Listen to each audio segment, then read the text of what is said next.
Welcome back, everyone. Thank you for tuning in. It's been a lot of positive engagement so far, so I'm very thankful for that. I've had people come up to me. This is very humbling and tell me about the Truth Podcast. Thank you so much for all the support. I really appreciate it.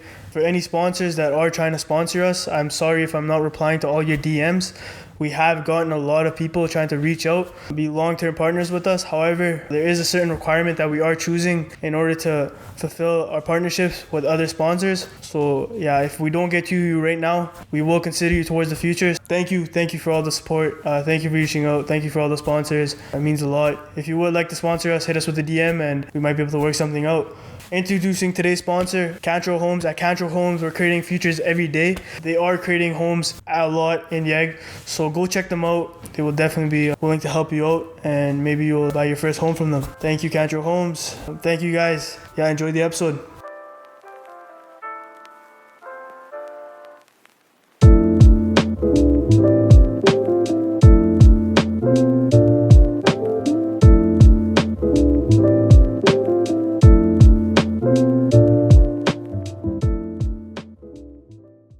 He's also, East Indian, moved here 2006 or 7. He's in Toronto right now, and this guy's got $25 million worth of portfolio. Really? He only started investing in 2010. Yeah. Obviously, markets kind of went really crazy around that time, so that helped him out. Yeah. But then I meet these kind of people, and I'm like, no, you haven't done much. Yeah. But we've been lucky in a way. To be able to make those right choices at the right time and it's very kind impressive. of focus on those. So are you putting like 5% down, or how are you doing We've it? done 20% on everything. Everyone, eh? Everything. Holy shit, man. Everything 20%. Personal finance is super important. I wish they teach them, kids in school. When you do a 5% and let's say market hasn't appreciated or anything, you don't really have any equity in the property. You just got 1% equity because when you do a 5%, 4% goes towards CMHC. Yeah.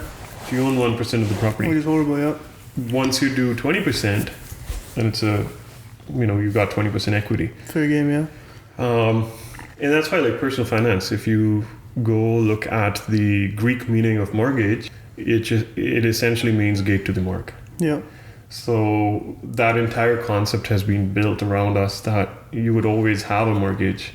Whereas say someone like me or my wife or people that I come along with, we want to pay off our mortgages in 8 to 10 years, 15 at max, because we understand how banking is working around things here. So just some smaller things, but we've done 20% on everything. So, if you don't mind me asking, what you do before real estate, as an agent? Yeah, I worked with Enterprise, the car rental company. Oh, okay. I was managing their stores there, a couple stores, and same thing like yourself. I had another job on the side with TV, radio. Whatever money we saved, we just ended up putting towards investments. Yeah. We leverage as well. So, we went ahead and took some line of credits and used some of those monies for down payments and stuff. There are ways to do that. Yeah.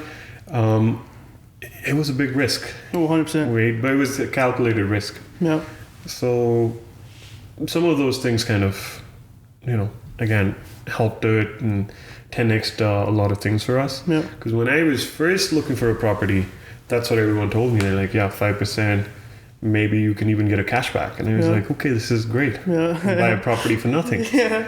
And then I started doing my net worth analysis and I'm like, okay, I'll buy this property at this. I also get this loan. Yeah. That's a liability now. Yeah. How do I grow? And then it was like, the market's going to appreciate. Mm-hmm. I bought my first one in 2015, exactly when Alberta oil crashed. Yeah.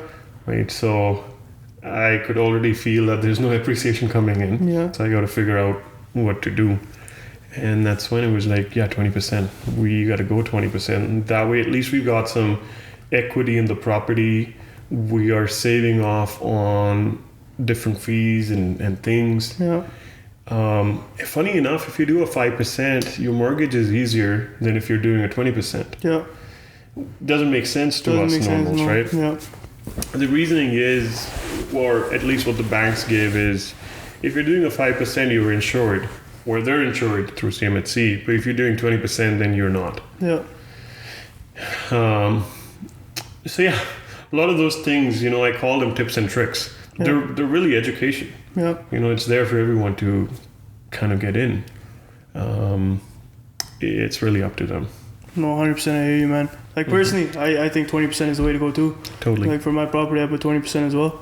But having 10 properties, like how do you keep the debt to income ratio like low and still get approved for mortgages? In numbers, it's all a numbers game. Yeah. You pull out an Excel sheet, you do your numbers, you run your math, and then it's not easy. I'm not going to say you can just go ahead and buy 10 properties right away. I've done it, so I know you can do it or anyone can do it. Yeah.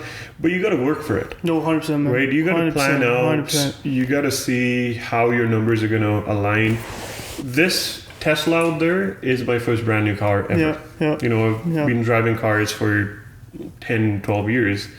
I've never bought a brand new car. That's me, man. That's a van outside. That's mine. Yeah. Right? 2005 van. Yeah. And the reasoning was car loans are probably the worst debts out there. Yeah. But, I would say alongside credit card debts are the worst loans ever. Yeah. I never took them. Yeah. Never ever took them. Of course, now I do.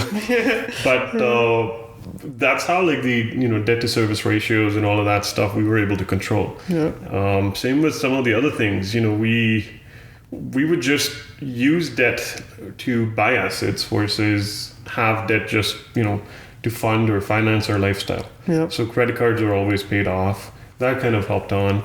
And then you got to increase income. There's no rocket science behind it. I started with my first job after graduation. I think I started at 45,000. Yeah. And I was doing maybe about 50 hours a week. Yeah. And then I want to say every 6 months I kept getting an increment. Yeah. It's like 45 to 50 to 60 to 70. I left that company just under 5 years. So just under 5 years, and it left it at about 100,000. Yeah. Right, so we doubled in 5. Same with my wife. She's still working in a bank and doing her job stuff. Yeah. It was like for both of us, that was the number one thing. We got to increase our income. Yeah. Expenses, you can control. We never went ahead and said, don't drink this coffee because we want to save. We did all of that. We traveled, we ate. Yeah. The only thing that was different was we liked cooking instead of going out. So there were some things like these. We didn't really travel outside the country because, again, that would cost more. So we did all of that stuff on the saving side of things, but it was more like, how can we increase income? Yeah.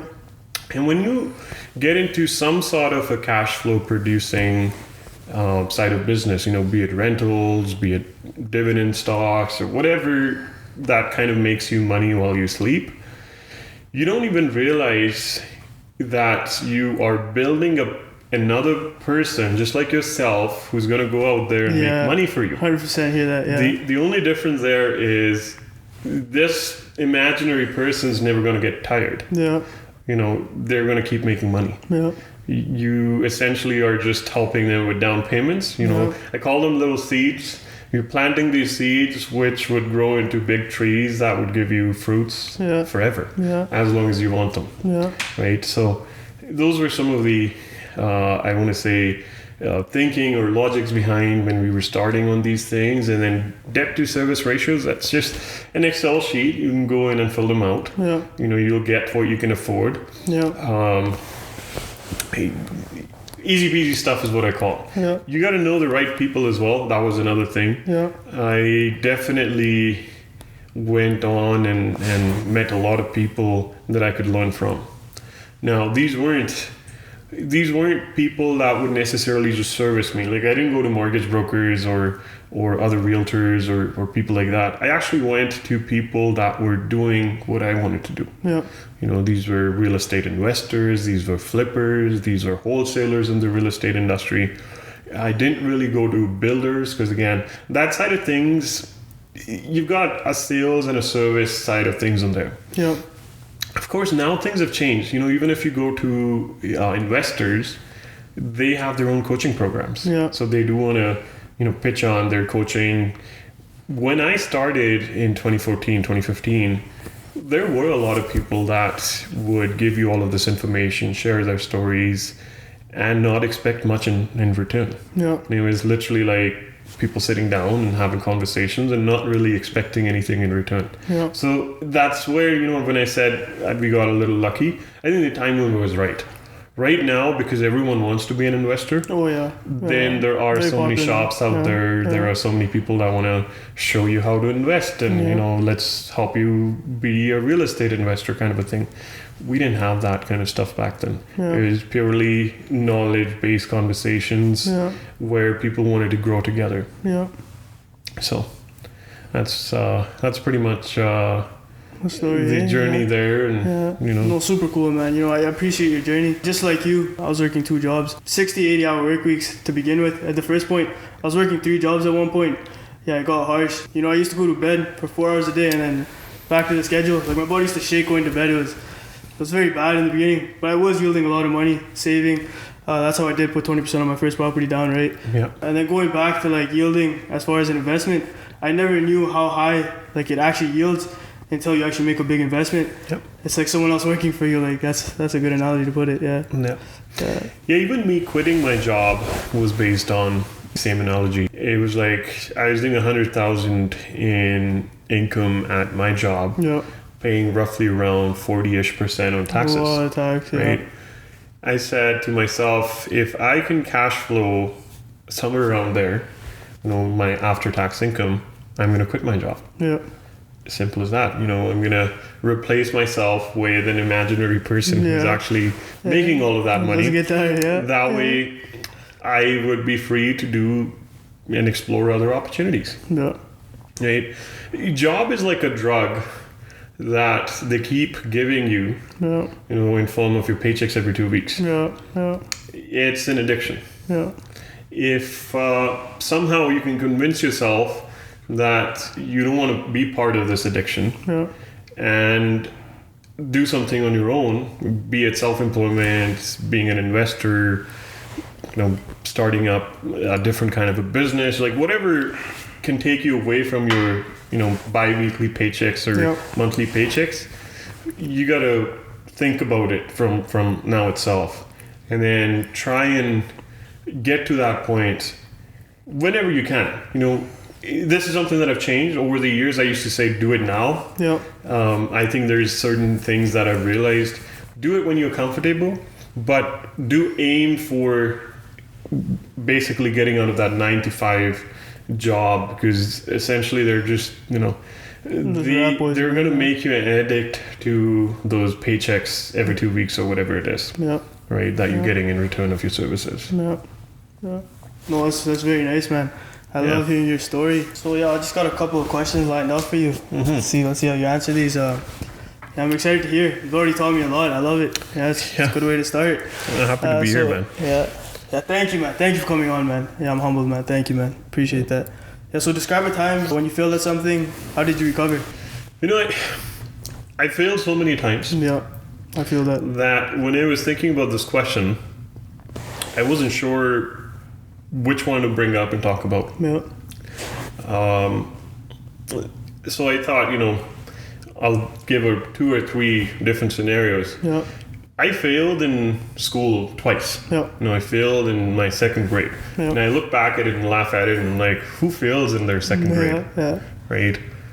And then I failed in my 9th grade. Yeah. Same thing, I don't remember my 2nd grade so much, but I remember when I failed in 9th grade.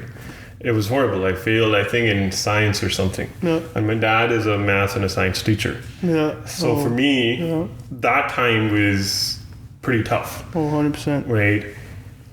But again, when I look back now, I think I personally failed at thinking that I could retire, let's say when I did. I retired at that age of 28 when I literally quit my job, didn't have anything as a backup, didn't think I'm going to get a real estate license, didn't think I'm going to do anything. The plan was to just live off the passive income that I was getting from my rentals, travel the world, maybe make movies or get into movie side of business, because that's something that I've always wanted to do, and just wing it. That was the plan.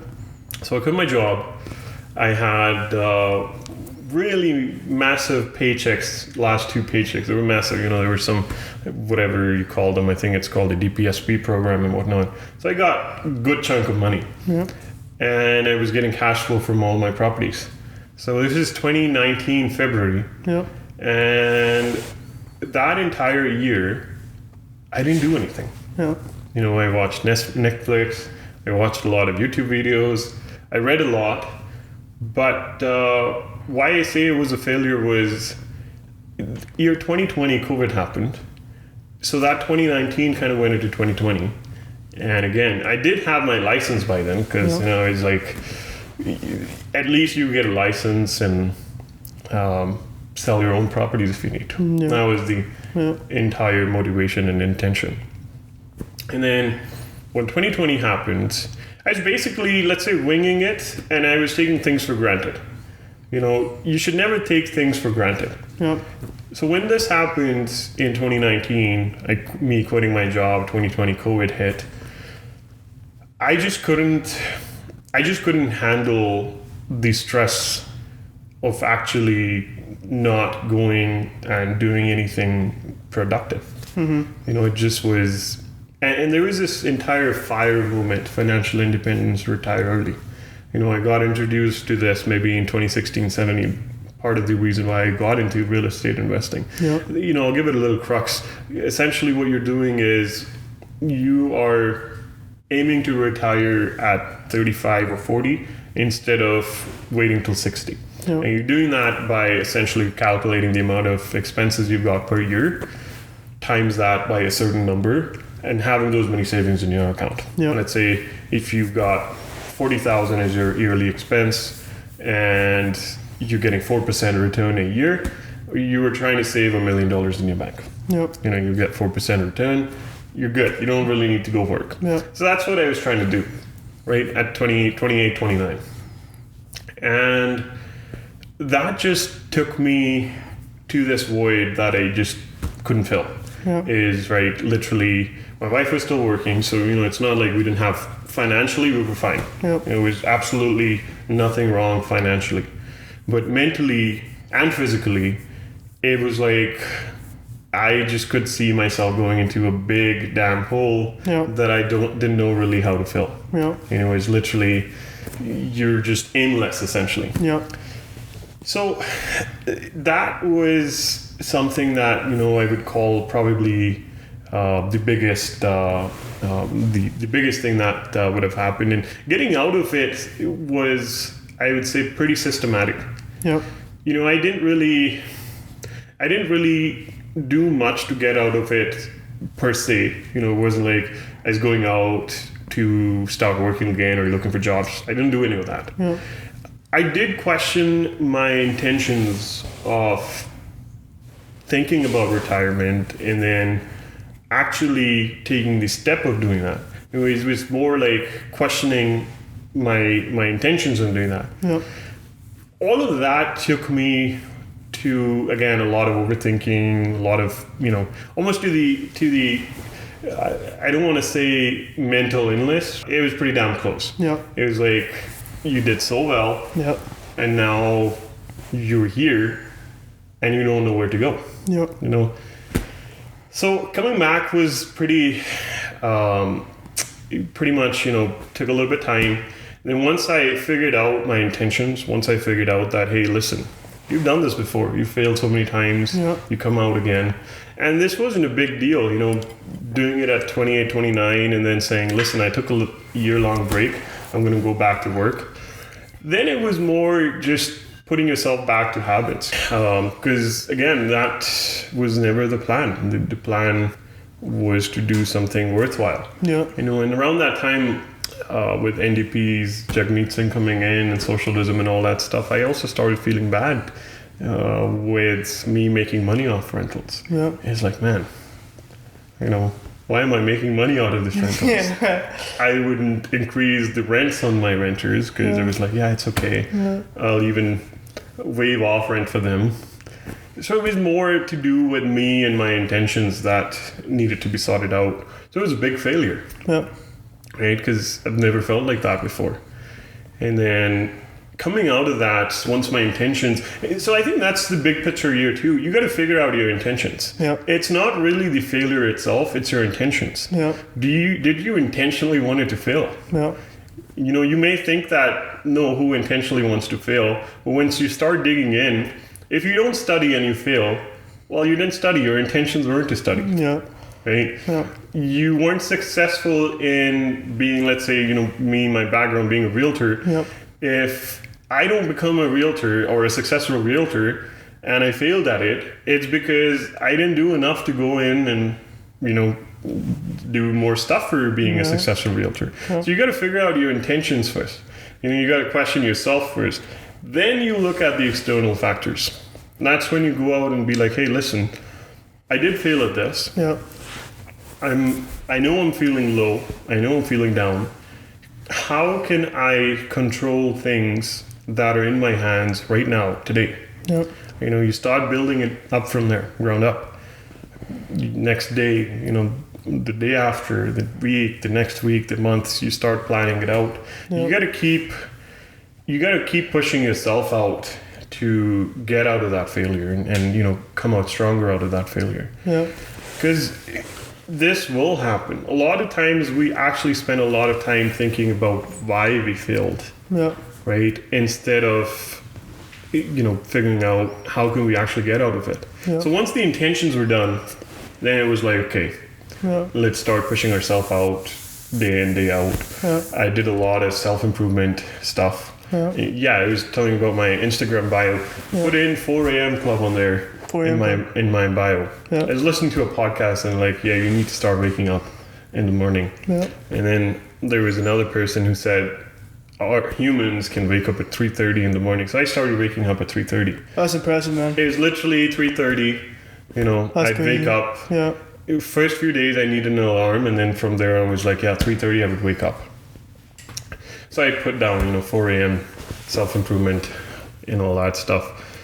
Are you still waking up at 3:30? No, I don't. No, especially not after the baby. Oh yeah. I would love to. I think I'd love to come back. Maybe not at 3:30, but 4:30 is what I'm kind of aiming for. Yeah. But that first little, you know, hours, 3 to 4 hours, and it could be different for different people. For me, I am a morning person. I totally feel you know, you could be a night person, and then for you, that time possibly could be 12 to 3 a.m. Yep. You know, you may be the best, or you know, your best of mind around that time. For me personally, it was my mornings. Yep. You know, I started doing that.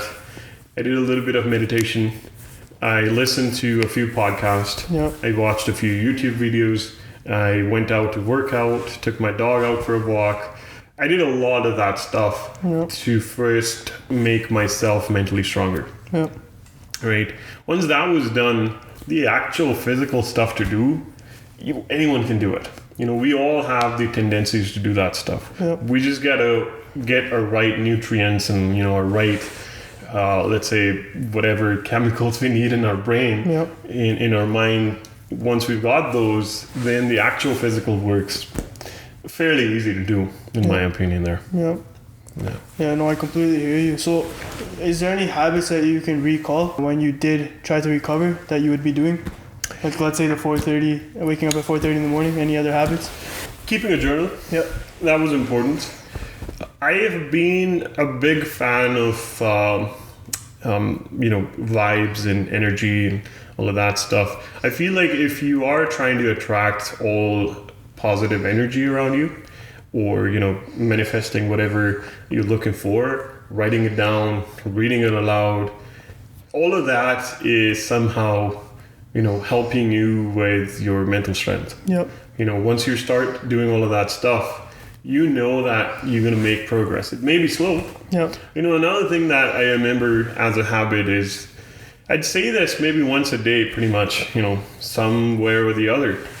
I'd call this, you know, our lives as a marathon instead of a 100-meter race. Yep. You know, too often we focus on getting a task done like this, thinking that, hey, this is the chance we've got. We either do it now or we may not have another chance. Yep. You know, when you look at these marathon runners, they go really fast, they slow down a little bit, they walk, they start going again, they run. Yep. You know, that's just how our life is. Sometimes we would be running, we would be sprinting, and there would be times we'd be walking, and there'd be times we'd be like, hey, I really need a 30-second rest. Yeah. Right? So I would, you know, essentially just tell myself pretty much every day, life is a marathon. You know, don't worry. Like, let's keep doing it. Yeah. When I was out of work around that time, when I was working, there were a lot of people that I knew that were essentially using other people instead of me as a realtor. Yeah. That was another thing that kind of brings you down and, you know, it affects you mentally. So this saying also helped me there. It's like, no, it's okay. You know, you got to just walk at this time. You got to learn how to walk first before you start running, and then you got to walk again. And, right? So that was some of the other habits that I can say. Working out was really important as well. Yeah. After that 29, retiring at that age, I think I gained maybe about 20 pounds. Yeah. Because I wasn't working out. You know, it was more like Netflix and chill. Yeah. So working out did help me a lot as well. Yeah. Like that was one of the habits. And then podcasts. Like I never stopped listening to podcasts. Yeah. Never. Yeah. You know, even doing this, I came here, I wanted to listen to these podcasts before I came here. Yeah. And that's something that became a part of my life around that time. And, you know, I'm still doing it. Yeah. So would you recommend any podcasts that you listen to? I really love Mindset Mentor. Yeah. Rob Dial. Yeah. I love it. Yeah. You know, I think right now, listening to some of the repeat episodes from back in 2019, 2020. I hear you. And then you got Jay Shetty. Oh, Jay Shetty, love him. Right? Yeah. His is really nice. Yeah. And then I've got a bunch of real estate investing ones. Yeah. These are more like for my mindset and, you know, keeping my mind refreshed all the time. I think these two would be my favorite ones. Yeah. And then I've got a bunch of other real estate investing ones that I listen to. Yeah. And so what would you say are like the biggest ways that you learned about real estate? Like, was it through books, maybe online courses? Networking with people. Networking. Yeah. You know, courses, I didn't really take any courses. Yeah. You know, I just didn't. Yeah. I wanted to get a coach, have him teach me all of that stuff. But again, mindset was, if I just learn from this one coach, I'm going to miss out on some of the other things that this person has a bias towards. Yep. So I never went with just one coach. But then books were good. Bigger Pockets was probably one of the, if I was to pick one, Bigger Pockets was one of my favorite ones to learn from. Yep. You know, be it their forums, their podcasts, their YouTube videos. Yep. It was just great. I couldn't listen to them too yet. Yeah, it's good. You know, a lot of their stuff is based out of US, so I really wish we had something similar here. Oh yeah, like the prices they get the properties on, it's like go ahead. But Bigger Pockets, and then Real Estate Investor Network. Yeah. You know, going out there networking with people, they would have these little market snapshots and whatnot. So that was it. And then books, I would say, was more, again, mindset. You know, Rich Dad Poor Dad. Yep.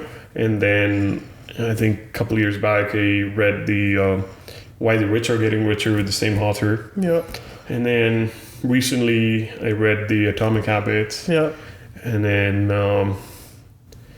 there wasn't one source. Yeah. It's like wherever I can get whatever information from, I kind of went with that. Yeah, very fascinating. Those books you said are very good. They are. They're amazing, and you know, I have them on my bookshelf. I've ordered a few of these because I want to give away to some of my investor clients that are buying properties with me instead of giving them flowers and chocolates. I want to give them these books. I love that. Yeah. And you know, package them with maybe podcasts or you know, gift cards for podcasts and stuff. Yeah. Because there's never too much information. Like, you can always grasp whatever you want. There's never, you know, the saying, hey, that's too much information. At least not in my world. Yeah. Anything more, the better. Yeah. You make some more informed decisions. I completely hear you. Yeah. You can never get enough knowledge. Yeah. Yeah. Yeah. So going to our second question, if you were asked to handle a task you don't know, how do you proceed? What do you do? You know, there's two ways to look at it. Yeah. When I was working for someone, I would just think from a standpoint of, let's just get it done. Yeah. You know, if you don't know how to do it, you figure it out. You know, you wing it, you ask someone who knows how to do it. Yeah. Over the last little while, I have been more on the DIY side of things, you know, do it yourself kind of a thing. So right now, there isn't anything that you can't learn from the internet. Yeah. Literally, you could just Google whatever you want, YouTube, whatever you want, you got it. Right? Personally, I am more of a DIYer. Yeah. You know, I'll figure it out myself, learn how to do it, and essentially make it happen. Yeah. You know, one of the philosophies I took from my previous employer was the yes mentality. Yeah. You say a yes and figure it out. Yeah. You know, if someone wants to go do this, I'll say, yeah, sure, I got it. Yeah. Yeah. You know, you figure it out. Yeah. You know, you just say, yeah, give me a couple hours. I'm going to call a few people. I was doing a deal recently for a gas station. It was my first one ever. Yeah. And one of my really good friends called and he's like, yeah, have you done gas station? I'm like, not really. Yeah. But I got it. I'll figure it out. You know, I'll ask people around and I'll get you whatever information you want. So with tasks, I think when I look at myself as a student or, you know, when I was working for someone in a company, it was more like you don't give them reasons such as, oh, I don't know how to do this. Yep. Or how am I supposed to do this? Yep. Of course, there's going to be times where there would be a few things that are out of scope for your work requirements. Yep. And that's a different conversation to have. Oh, yeah. But you just get it done. You know, there are so many ways to find out whatever task you need to do. Like, you've got ways to find out the solutions to those questions. Just figure it out. Ask, you know, Google, whatever you need to do. It's easy. And anytime I hear someone saying, hey, how do I do this? And a lot of times I'd ask them, did you try YouTubing it or did you Google it? No. And they'll be like, well, no. Well, do that first and then just call me. Yeah. Right? Yeah. I get clients who would call me. And no offense to them, I think, again, not everyone's going to have the same mindset as me. Yep. And I realize this. You know, I understand this. And I am not saying mine is better than yours. Yep. It's just something that, you know, if I can give this out and someone can take something positive out of this, you know, I'd love to share it. I'd love to say, hey, just figure it out. You know, just get it done. Instead of reasons of how you can't do this because it's outside your scope of work. Yeah. So I'm interested to know, how did you gain more knowledge about the gas station? Since I'm in the realm of things, yeah, that's pretty cool. Yeah, so gas stations are a tricky business. Yep. You know, for me, I had a friend of mine who was actually buying a gas station in the US as I was going over this. They are a very, you know, it's almost a similar business here in Canada versus in the States. You know, you got convenience store, you got the actual gas station, you got car wash, and then sometimes you got the other fast food, you know, drive-through restaurants and stuff. Those are 3 or 4 business lines you've got. So he helped me a lot with that stuff.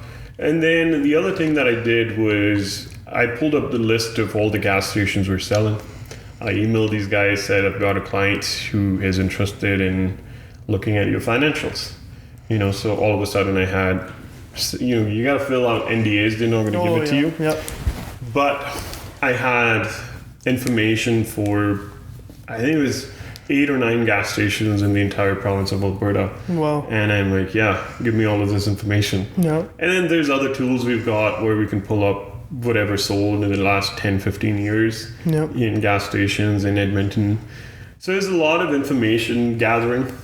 And then door knocking. I literally went to a gas station that was not for sale, but it was closer to something that was for sale, and I started having a chat with the owner there. Luckily, it was the owner there. And I started having a chat. I'm like, hey, what's, you know, how's your sales? Like, is it busy? Is it not? And, you know, we got to a point where we were discussing sales. We were discussing if she possibly wanted to sell a gas station. Wow. And that's the thing there, Vishnu. Like, once you start talking to people, they love to talk. Everyone loves to talk about themselves. You know, here I'm sitting here, I'd love to talk about myself. You know, for you, if I start asking you questions and you're comfortable sharing with me, you're going to talk about them. Oh, 100%. Same with these guys here. You know, they probably get people that are there for smokes or chips or pop or whatever. And here's this guy suited and trying to have a conversation with them, trying to find out how their business is going. I enjoyed it, yeah. Right? So that was the other thing. So gathering the data, speaking to people that were either owners there or looking to buy, and then YouTube. Surprisingly, there were, I think I saw maybe 3 or 4 videos of people that were interviewing gas store owners in US. And these people were so transparent in sharing everything, right? They were so transparent in sharing, hey, this is what we bought it for, this is what we did here, and this is what the market value is. Here are some of the concerns with these. Like, again, it was more like going out there, doing it, and figuring it out. You know, it ended up being that deal didn't go through. Like, my friend decided not to get into a gas station business for now. But we learned so many things all around. You know, fuel tanks. You got to replace them every certain years, and the one that we were really interested in possibly needed new fuel tanks, and that could cost a lot of money and a lot of headache because, you know, with environmental stuff as well.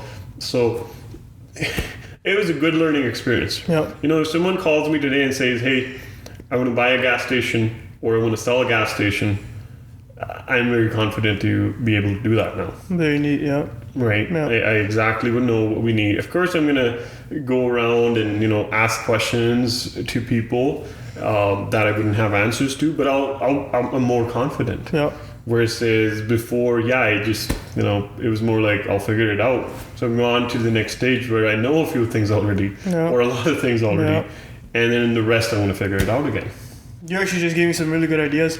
I'll be utilizing them myself.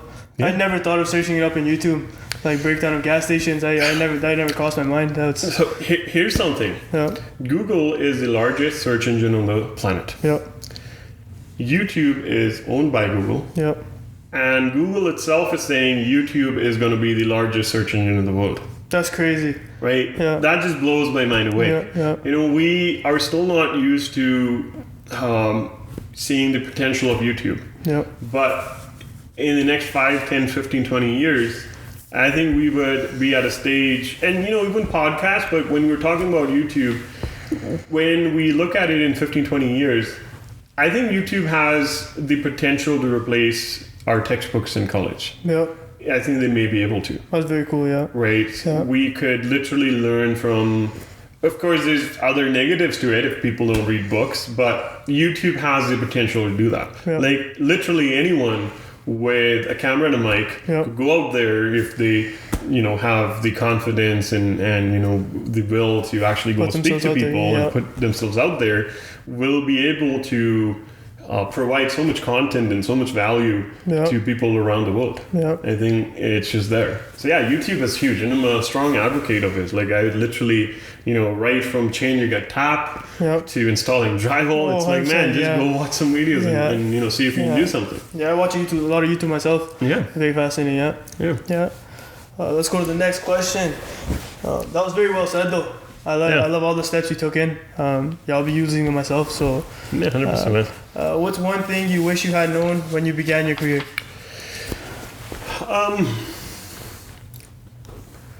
Don't be afraid to take risks. Right. When I graduated, you know, one of the steps that we all international students kind of go through that want to settle back here in Canada as permanent residents is we need our permanent residency. You know, we got 3 years of work permit, and we got to figure out how to qualify for permanent residency. And that time when I moved to Edmonton, this is late 2013, early 2014. I reached out to a few people that I knew here, or, you know, referrals, friends of friends. And I wanted to see if they could somehow help me get my PR a little sooner. Right? And there were all sorts of opportunities. I'm very thankful, very grateful that I was able to get those opportunities. I understand there's a lot of people that don't have those opportunities. But I had opportunities where there were people that could help me with my PR, pay me $28,000 a year, and sign me up on a contract for 2 years, and it'll get me my PR. Yeah. You know, and I was pretty confused around that time. Like, man, I'll get my PR. I don't have to worry about anything. Yeah, I'm gonna make a little bit less. Yeah. But I can do it. Yeah. So that was more like, you know, once I came to the decision, there's absolutely no regrets. Yeah. It was more like, yeah, I'm not doing this. Yeah. I'm gonna take my chances. I'm gonna take my risk. I'm gonna go out there, look for a job, and I'm gonna figure it out again. I'm gonna figure it out how to get my PR, just on the basis of my own career and, you know, whatever different things that I needed. So I was a little bit of a risk there, or a little bit of a gamble there, to say a no to these people. And some of them were people that were really close to me. Yep. You know, and I think my decision of just saying no to them at that stage did bother them and me as well. It was for them, they were thinking they're going to help me out, which again, you know, as I said, I'm grateful, thankful for that stuff. But for me, just going out and saying, hey, no, I think that's pretty unfair, was bothersome, again, to them and to me as well. Yeah. So, what was the question again?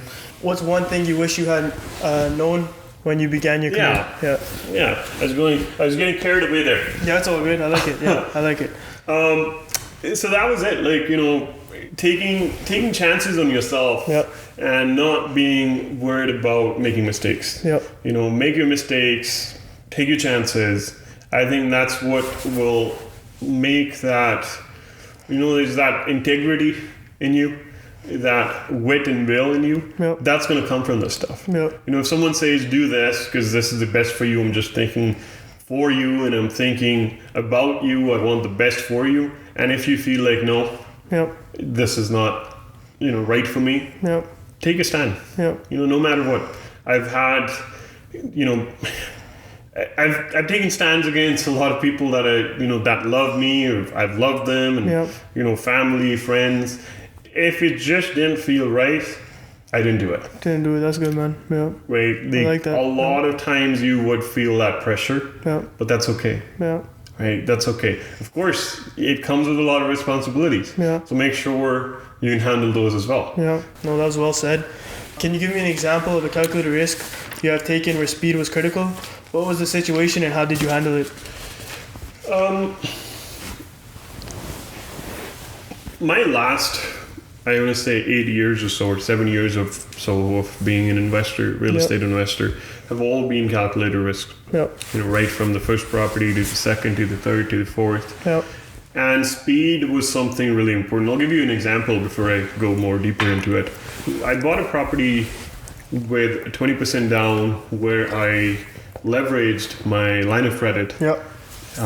Pretty much the entire thing came from line of credit. It was a $300,000 property. I needed $60,000 for down payment and some for close.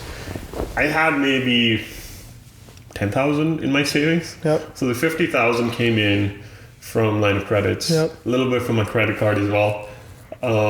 So speed was very important there because the project was all about renovating the place and renting it out and refinancing at a higher number. You know, burr investing is what we call it.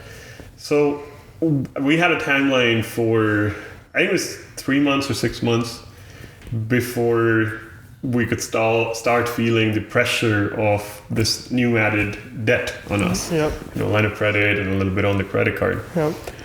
So while working full-time jobs, me and my wife, we would go in after, let's say, 7 o'clock at night and live in that place temporarily, but we were renovating. You know, we painted the place, changed a few, flooring, some kitchen cabinets and all of that stuff. We completed the entire thing in 2.5 to 3 months. Which again could have been done a lot faster had we hired people to do it. Saved a lot of money though, right? You know, saved a lot of money, and the situation again was we couldn't afford more. You know, if I had $100,000 in my line of credit, maybe I would have hired someone. You know, it wasn't like I was just trying to save money. It's more like I didn't have a choice. Yep. I didn't have an option to go and pay someone to do this work. I guess now when I look at it, I did. I could have talked to someone and said, listen, get this work done for me. I'm going to pay you 10% more, but I'm going to pay you 6 months later. Yep. You know, now I know these things. Yeah. And now I understand how credit works and all that stuff. Back then I didn't. So it was a pretty calculated risk. We had 6 months of, expenses forecasted, and we'd be fine till these. And then from there on, we do need to do a refinance. Yeah. Now that property, we ended up refinancing, I think, in about 6 months, which is pretty much the minimum that you got to have legally. And I guess not legally, but that's recommended. Yeah. And in those 6 months, once we had it finished, we rented it out. We had it reappraised, I believe, for $380. Holy, that's a good reappraisal. So they gave us a check of, I think it was 50-ish thousand. So it's pretty close to what we put down for our down payment. Yeah. And then our expenses in fixing that place, just material only, was maybe about $5,000 to $10,000 max. Yep. Right. So pretty calculated risk. Yep. Had my numbers ready though, so it worked out. Yep. It worked out really, really well. Yep. And that's just how the journey has been. Like right now, there are a couple of flip projects that I'm working on. Yep. We take money out from private lenders sometimes. That's, we get in at anything from 5% to 10%. And it's costing us money to delay these projects. Yep. Right? The longer I keep these projects, the shorter amount of profits that I'm smaller amount of profits that I'm keeping. Yeah. Right. So there are a lot of stories like these that I can kind of go on and on and on. Yeah. But the basic crux again comes down to putting things down on paper, understanding that, hey, listen, this is the timeline. If we go behind, this is what's going to happen. Yep. And then you reverse engineer it and see, how you could make that up and how you can get that done quick. There's no rocket science. Yep. So what would you recommend to like a real estate investor to start going through private lenders? Like when commercial banks start rejecting you, or when does one do that? No, you could start doing it sooner as well. Yeah. Right? You could start doing it sooner. Have a strategy though. Yeah. One of the things that I personally did was, and when I was doing this, there were a lot of people that were like, no, let's, it's just up in the air, like whatever you're talking about. But there are certain banks that would not lend you as a second lender if the other banks have already lent you some money. Yeah. Right? Now, I don't remember the exact details, but I think if you've got mortgages from a Scotia and then you go to TD, TD is not going to lend you. Really? I didn't know that, yeah. There's an actual framework that you can follow. Private lenders, on the other hand, do not, it doesn't really matter so much. If the numbers work with 8 to 10% of private loan interest, then do it. Yep. You don't have to wait for, exhausting your banks and stuff before you go private lender. Yep. If you got a great deal that's going to make you money and you got to close it now and banks won't lend you the money and private lenders will, do it. Yep. You don't have to wait for... here's another thing. Private lenders a lot of times would not put anything on your credit report. Yep. So it doesn't really matter if you go to a bank after you've taken some from a private lender. Yep. Private lender is more, it's just a functional deal or a business deal where you're saying, hey, I need $100,000 for a project. I'm going to pay you back in a year, and I'm going to pay you 8% interest, and I'm going to pay you 1% or 2% loan origination fee. That's it. Do your math. If all of those numbers work in and your financing cost is good, don't need to go to a bank. Get it done. Yep. Right. Banks are great if you want something for the long term. Yeah. Because one thing that a lot of people forget when they're getting into investing is if you sell a property or if you break a mortgage, there are penalties. Yep. There are admin fees and all that stuff. If you really want to make a decision between going private and banks, factor in your mortgage breaking fees versus not having those kind of fees on the private side of things. Well, you do, but a lot of times they're 6 months to a year terms, so not a lot of fee. Yeah. And more on like the real estate side, like as far as an agent, Is there any tips that you would give anyone trying to pursue that career? Create content. Create content. My brokerage is great. Yeah. No ill will against any brokerage. I'm not allowed to anyways, but the entire realtor community or the entire real estate business is involved around information. Yep. Back in the day, you wouldn't have the solds and active listings and all of that stuff as public information. It was kind of hidden and secluded, and not everyone had access to. That's how realtors started gaining prominence. Once you start creating content, that's going to help you being a realtor or you helping someone being a first-time home buyer. The more content you create, the more you learn. Yep. The more you learn, the more you can serve. Yep. Simple as that. Yep. When you go out here right now and you say, hey, I want to be a realtor, you go to a broker, you go to a big realtor or something, they wouldn't have the time or again the intentions to actually go in and teach you all of that stuff, because if they do, they would like to get a compensation for it. Yep. Which is why a lot of people, when they start up, they'll say, go team up with another successful realtor, share 50% of your commissions with them, and they're going to teach you all of that stuff. Yep. Great, you can go that route. I personally think if you start creating content, be it, hey, listen, I just signed up for becoming a realtor here. Yep. Here's my education starting up. Yep. Here's what I'm learning today. Yep. I just wrote my exam. Yep. Now I'm heading out to the association to get my keys for being a realtor. I've got these apps here. Here's some of the tools that I can use. Once you start creating stuff from there, you're getting engagement from both your own sphere of influence and also the people that are already in the industry that just feel that you making this content is beneficial. Yep. They're going to reach out to you themselves. Yep. You're attracting them instead of exactly how I reach out to you. Yeah. Right? Yeah. You're going to just attract them and be like, hey, let's just come in and do all of this stuff. Yep. And then there's basics, you do that. And then the other basics are conversations. Yep. I have a bag full of business cards in my car, and then I've got a little pack full of cards in my jacket all the time. Yep. And there are days I would set up a goal, hey, I need to hand out 25 business cards today. Yep. Shaking hands, business cards, simple. Yep. I can do that at coffee shops, I can do that at Home Depots, I could literally knock on the door and be like, hey, this is who I am, are you looking to buy or sell? Yep. Not for everyone again. If you can do it, great. And then the third thing is the investment side of things. Yep. Right? Understanding how these numbers actually work. Yep. You're going to stand out because a lot of people just think real estate is all about fancy homes and, nice feature walls, and look at this beautiful color. Yep. It's the biggest financial decision people would make in their entire life. Yep. So you got to get that education before you can educate others. Yep. Because believe it or not, 70% of new realtors don't get into the second year. Yep. They fail. That's very interesting. Right? Yep. They just fail because they don't know these ground up steps. They don't understand that how these numbers work. They just think, hey, I'm going to show this property to someone and they're going to go buy. Yep. Right?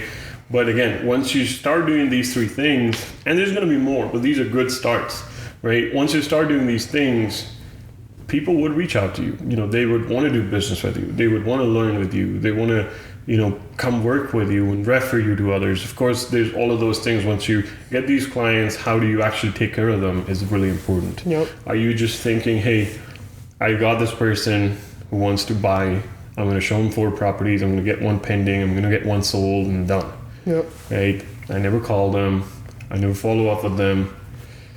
Again, there are people that do that, not my style. Yep.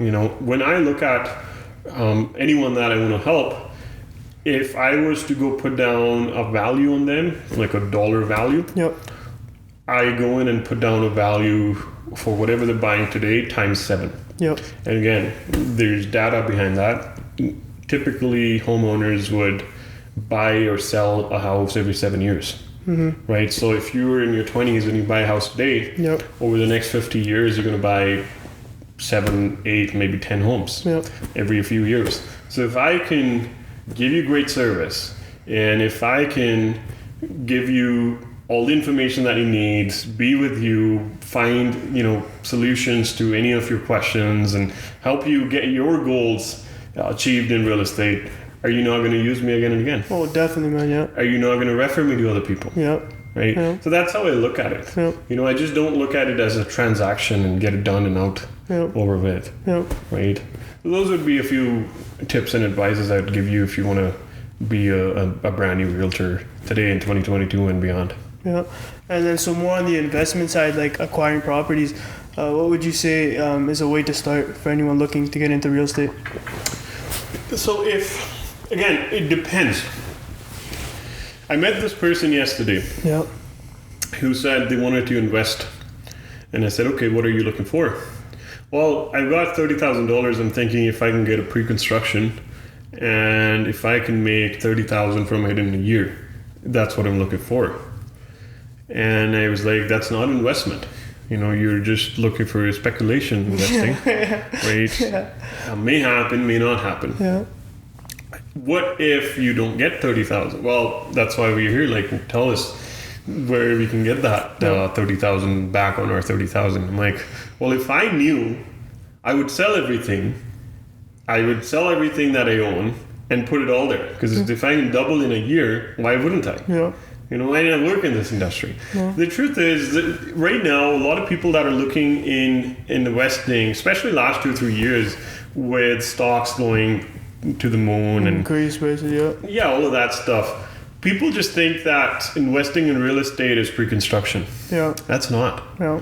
You got lucky, and there are places in the country where pre-construction can be considered as an investment. Yep. I just happen to be someone that just does not believe in it, especially in our province here in Alberta. It's a very risky business. Yep. I'm more of a valued investor. I like that, I'd rather keep little than try and gamble whatever I've got. Yeah. Yeah. Right? So I'm okay with a few returns. So when someone is starting in that scenario where they're looking for value, then you got to look at numbers. Start with the numbers. Understand how cash flows work. Understand how net operating incomes work, vacancy rates, maintenance expenses. Once you've figured out that, hey, a return on investment, your internal rate of return, once you've figured out these numbers, once you know that, hey, this is what I'm looking for. Like back in the day, there was something called 1% rule. Yeah. But just to give a little brief here, if you buy a property for $100,000 and you can rent that for $1,000 a month, and that's 1%. Yeah. That essentially means you've got a 1% rule property. Yeah. Easy peasy, don't have to do much. Right now, there's unfortunately no 1% rule properties available. Yeah. But having some sort of a rule for yourself where you're saying, I'm not going to go invest on emotions, but I'm going to go invest on fundamentals. Yep. I'm going to have at least 2 or 3 exit plans. Yep. If this pre-construction doesn't go through, I'm going to rent it out. Can I cash flow if I rent it out? Yep. Can I move in there and house hack, rent rooms to other people? Yep. Can I assign it to someone that I know? Can I, first things first, can you close it in a year? Yep. If you're trying to do a pre-construction and the interest rates go up in a year or economy crashes or whatever, can you go in and close that property? Can you actually take possession of that property? Would the bank lend you that money? Yep. All of those things need to be figured out. Again, this is just pre-construction that I'm talking about. Once you go on the other side of things, you got your cash flow numbers. Can my rents cover all my expenses and leave me with a little bit? Yeah. How much little bit is good enough for you? Yeah. Are you okay with $50 a door in cash flow? Are you okay with $100? Or do you want $1,000? Yeah. Then you start reverse engineering for there. Hey, I want $1,000. Okay, well, why don't you look at an up and down duplex? Yeah. No, I'm okay with $100. Well, sure, go with an apartment or something. Yeah. I want $500. Go with a half duplex or single family with another suite in there or something like that. Yeah. Right? Know these numbers. Yeah. If you put 30% down, your ROI gets lower. Yeah. Because that's return on investment. If you do a 5%, then your return on investment is higher. However, then you're looking at other stuff like your net worth. We've already talked about that stuff. So there's a lot of things. It's not just, hey, give me an investment property. Yeah. I got this much. Yeah. You got to figure out the value side of things beyond there. Yeah. And then, from there on, once you got that clarity, then it's literally just searching for the right property, putting an offer, and getting done. Yeah, I definitely agree with you. Being a value investor, always make sure you're getting more than you're actually paying for. Mm-hmm. Yeah, and I think temperament's another big thing. Yep. Right? You're not right because 1,000 people are with you, or you're not wrong because 1,000 people are against you. Yep. You're right on your facts and reasoning. Mm-hmm. So I definitely think in business, temperament plays a good role. Yeah. That was very fascinating. I learned a lot from the conversation. I'm glad I could give you some value here. Yeah, thank you so much, man, for coming on. Yeah, it was a fun show. Yeah. No, it's a pleasure. You know, I wish you guys all the best. Like, this is great. You know, I always, anytime I meet people in their early 20s, late 19s, and I always tell them, hey, just don't stop. Yeah. You know, sometimes we feel like we're just not getting the results and we're not getting what we thought we wanted to. Gratitude comes late. Yeah. You know, don't expect that gratitude to be instant and like this being number one on podcasts and all that stuff. You gotta keep doing it. You're gonna improve. You're gonna try out different things and something's gonna click. Yeah. You know, create. That's the big thing. No, that's some very good advice, man. Thank you, man. Humbled. No, Appreciate having you, man. Thank you so much.